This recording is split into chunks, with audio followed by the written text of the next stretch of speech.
I don't know a single person that knows a single person that spends an hour a day in a VR environment.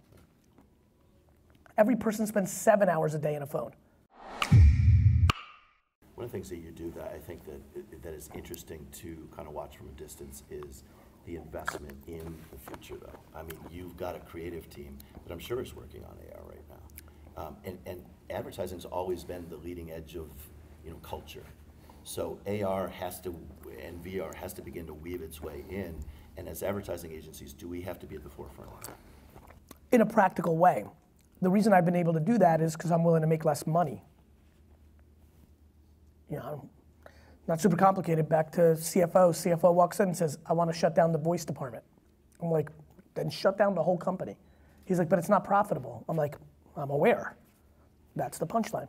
The reason most agencies aren't able to pull it off is because they don't want to give up the margin that year. Mm-hmm. You're not going to have clients often paid to subsidize, those new advancements. But I think the key is to not be too far in advance.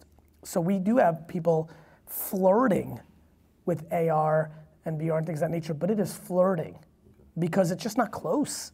I don't think people realize how not close VR is. I don't know a single person that knows a single person that spends an hour a day in a VR environment.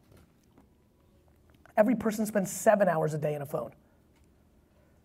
Talk about a real delta. So, yeah. To me, it's the speed in adjusting to what the consumer's done.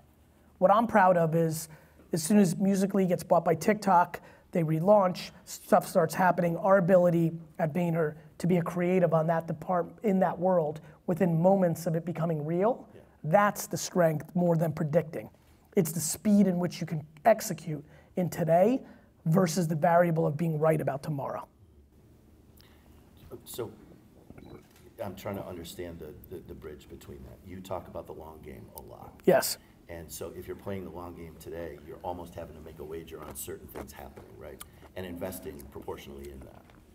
Or you start leveraging brand. So one of the things that's great for me is if voice gets super serious in 36 months, A, I've spoken about it for so long, so there's credibility. B, we're at scale. My ability to buy a 10-person shop that is really building there is quite high. Right? This is why brand over everything.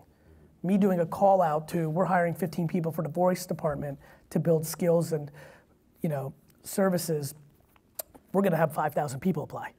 So building brand allows you to act very quickly on day-to-day behaviors.